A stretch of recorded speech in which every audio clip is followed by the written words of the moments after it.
Hey everyone, I am going to do some reading from Cynthia Hamilton's The Trouble with Paradise, the Madeline Dawkins series, book 4. 1. Mike watched as the dark blue sedan pulled onto the dirt shoulder of Highway 1, just outside Lompoc city limits. He remained watchful behind his Ray-Bans until he got a clear look at the driver. The vehicle came to a stop amid a trail of dust and the engine was cut. Mike pushed away from his 1964 Mercedes convertible and walked slowly toward his destination with a man he despised most in the world. It was going to take every bit of self-restraint to keep from beating him to a bloody pulp. As if feeling the hostile vibes emanating from Mike, Stephen really faltered before stepping away from his rental car. Mike made note of the hesitation and was satisfied. He kept his expression neutral but let his posture and slow, deliberate gait send the message that one word or action put wrongly would end this confab and may result in a sound thrashing, regardless of the consequences. Thank you for meeting with me, Stephen said, futilely holding out his hand. A wave of Mike's seething hatred made him drop it to his side. You got exactly 60 seconds to convince me this wasn't a waste of my time, Mike warned him. I'll get right to the point then, Stephen replied with as much aplomb as he could muster, nervously shifting the manila folder from his left hand to his right. The warden at the women's prison in Chowchilla spoke off the record to me about an inmate she feels doesn't belong there. She has serious doubts that the woman, Lindsay Bartholomew, committed the crime for which she is serving a 20-year sentence. Because of the work I've been doing since my release, she thought I might have access to resources to assist in clearing this woman's name and uniting her with her child. What crime was she convicted of? Mike asked, arms folded across his chest. Murdering her husband. Mike let out a disdainful huff as he continued to glare at Stephen. What makes you think I'd be interested in this? Stephen fought back a bemused smile while Mike struggled to retain his saintly composure. You and Madeline have proven yourselves to be superheroes when it comes to righting wrongs and fighting for the underdog. Given what I put Madeline through and the price I've had to pay for my crimes, I appreciate where her sentiments lie. I'm no detective, but I did a little poking around into Lindsay's background, and I would have to agree it seems like her trial was a bit of a farce. He glanced down at the file, hoping it would give him a modicum of credibility. Mike wagged his head slightly to convey his skepticism. I still don't see why we should get involved. I think if you look at the file, you might agree that this woman just isn't the type to kill anyone, Stephen said, clearly not enjoying having to grovel while trying to do a good deed. Almost no one is as they appear, Mike said pointedly, despite how they might come across. Look at you, Stephen. You were God's gift to investors and borrowers until the truth came out. Even Madeline, who once adored you, was completely unaware of what a sociopath you are until you degraded her in the worst possible way before trying to have her killed. Flashbacks of Madeline covered with ligature marks, red wine, brambles and dirt when she arrived at the district attorney's office filled him with rage and remorse. With obvious effort, Mike fought the temptation to secure some real justice for the woman he had loved for more than 20 years. He turned and strode purposefully back to his car. As satisfying as it would be to unleash on Stephen, it would not make Madeline happy to know that he had taken this meeting in the first place. After absorbing the hateful vibes, Stephen gathered his courage and set out after him. Mike swung around, barely able to control himself. There was only so much a man could take before every fiber of his being screamed for justice. I think if you could just set aside the past for a moment and listen to this woman's story, The power traveling through Mike's arm and out his fist delivered a punch that knocked Stephen sideways. The folder flew out of his hand and cartwheeled over the low brush papers tumbling out among the patchy weeds as the satisfying sound of bone colliding with bone engendered a deep craving for more. Mike caught himself as the desire to let his feet participate in this much-deserved punishment almost overwhelmed his restraint. He glared down at the pathetic man cowering in the dirt, and his anger seeped away, leaving a contemptuous pity in its place. Stephen gingerly rubbed his face as Mike gave him one final look of disgust and turned back to his old Mercedes. Stephen staggered to his feet and went to retrieve the contents of the file from the brush. "Wait," he called through jaws that barely functioned as Mike reached for the door handle. Searing pain and the taste of blood made him suspect of loose molar. "Just hear me out." Mike turned with deliberate slowness as many conflicting reactions flooded through him. He moved slowly, threateningly towards Stephen. "Forget that I'm the one who brought you this case," Stephen said as he rocked unsteadily on weak legs. "You can speak directly to the warden, get her take on it. You can imagine how rare it is for someone in her capacity to speak out on behalf of an inmate." The intermittent drone of the sparse traffic filled the void in the conversation. Neither man said anything for nearly a minute. "Look, just imagine for a moment that you're me." Mike's sneer strengthened Stephen's resolve. "No, seriously, imagine that you destroyed every relationship you've ever had, and I think you have an inkling of what I'm talking about." Stephen paused to let this sink in. He recognized the flicker of shame that passed quickly across Mike's feature. "You remember how hard it was to regain Madeline's love and trust? Just think how much further down I have sunk, and all the lives I've ruined, and what I had to face while being in the hell of my own making."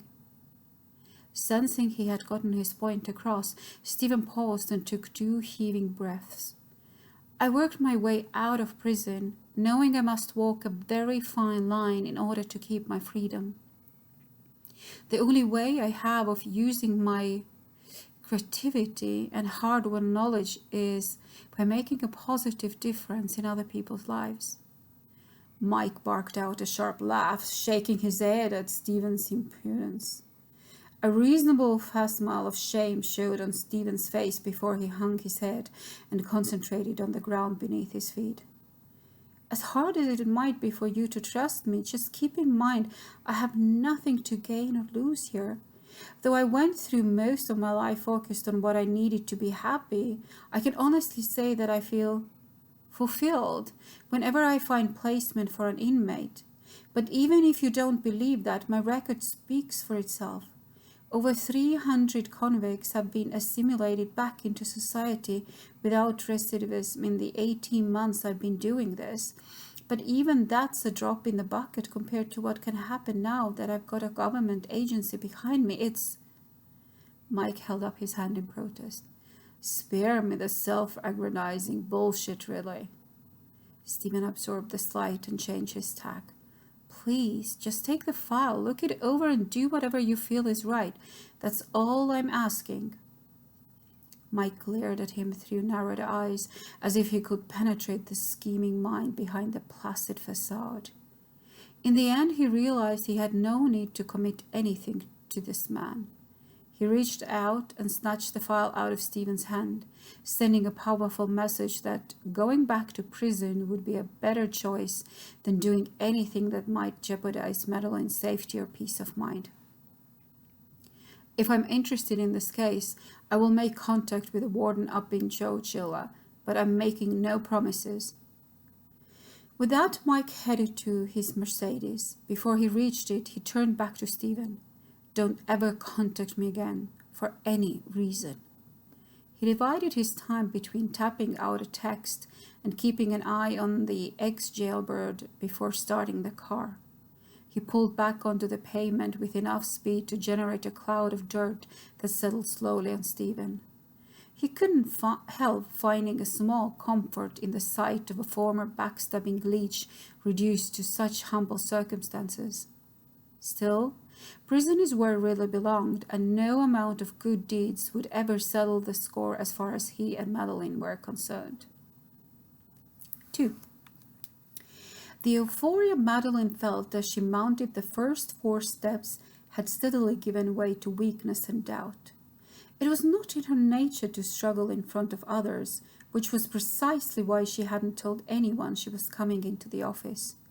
Such an announcement would have been met with fanfare and expectations from her employees and concern from Mike. He knew better than to openly doubt her decision, but she would pick up on his anxiety. Only she knew when she was ready to get back to work, and only she knew how important it was to reclaim her life and her former mobility. Her sense of self required it. By the 15th step, her counterbalance of tote and computer bag felt unreasonably heavy, as though they encased slabs of concrete. The combination of pain and weakness in her legs and back would have alarmed her if she could have afforded such a luxury. She counted the remaining steps. Drawing in ragged breaths, she mentally girded herself. Only 7 more to go. She lowered her head, her jaw quivering from the effort as she stepped with her left foot. She indulged in a few quick pants as she forced the right foot to follow suit. She didn't remember this exercise feeling so difficult in physical therapy. It must be the shoes, she decided, regretting her choice of footwear. But the designer heels were emblematic of her style and her attitude. To give up anything would be a concession, a sign of compromise. If she were back in action, then she'd be back 100%. Voices coming from somewhere on the 2nd floor amplified along the hallway walls, growing louder as they approached the stairs. Madeline straightened up, a forced smile and erect posture masking her weakness. She held her pose as the architect and his draftsman from the office down the hall appeared at the top of the stairs. The sight of Madeline halted their conversation mid-sentence. "Hey," Rob Lindstrom called out as he realized the significance of what he was seeing. "You're back," he concluded happily as he came to a stop on the same step as Madeline, all smiles. His employee kept a respectful distance 2 steps up. Madeline beamed as confidently as her achiness would allow. "Yeah, the vacation's over," she joked, not knowing how much of what she'd been through had made its way around the building. Given her former notoriety, anyone who knew her or knew of her had probably heard all the salacious details of having been shot by a deranged client. And it had been less than a year since she'd made the gossip circuit for having killed a psychopathic fugitive with her bare feet. But now, half the town must have known of her unsavory escapades. It was a wonder she was able to have any sort of private life at all. Belatedly recalling the outcome of Madeline's most recent sleuthing adventure, Rob's expression shifted to one of concern. "You doing okay?" he asked, wanting to show his concern without prying or coming across as pitying. "Good as new," she replied blithely as she stepped up the next riser with a lightness in her step that cost her dearly. Tamping down her reflex to yelp, she gave Rob's draftsman a breezy smile as she passed him. "Glad to hear it," Rob replied before continuing down the stairs. "Thanks," Madeline answered heartily as her eyes stung from her efforts. She kept her head up and planted one monologue, then another, keeping her progress steadily until she heard the creak of the glass door's hinges and the sound of the street intensify as she reached the landing. Being on a flat plane again allowed her to catch her breath. She took a gulp of air and pushed on, counting the steps. Having conquered the hardest part, her muscles tingled and slowly recovered. By the time she reached the entrance to her office, excitement welled in the pit of her stomach, replacing earlier trepidation. She had done it. She had overcome so much to get to this point, and it all seemed worth the struggle. After drawing a final deep breath, she opened the door, her eyes eager to see the remodeling effort she had barely glimpsed before lapsing into a coma. "Welcome back!" The unexpected chorus caused Madeline to flinch and stagger backwards. With mouth agape, she scanned the 6 expectant faces beaming back at her. Her obvious bewilderment elicited a few laughs before Mike stepped forward to help with her bags. "We're so glad you're back, Maddie," Lauren said as she came over to give her boss a gentle hug. How did you know I would be coming in? Madeline asked, focusing her suspicious gaze on Mike. He pursed his lips, keeping his pleasure of having ambushed her to a minimum. His reticence said it all. What did you do? Install cameras outside my house? As soon as the words left her tongue, she got her confirmation via Mike's guilty half-smile. He'd been smart to surround himself with innocent bystanders, one of whom was Santa Barbara DA Conrad Adams. His attendance at this spur-of-the-moment welcome-back party touched her, as had his visits to the hospital when no one knew what her future held. The enthusiastic welcome, even by the 2 employees hired in her absence, caused her throat to constrict and her eyes to sting again. Hanging conspicuously behind Lauren and the 2 new members of the Current Affairs and MTBI staff was Samir, his unease palpable as he averted his gaze anywhere but at Madeline.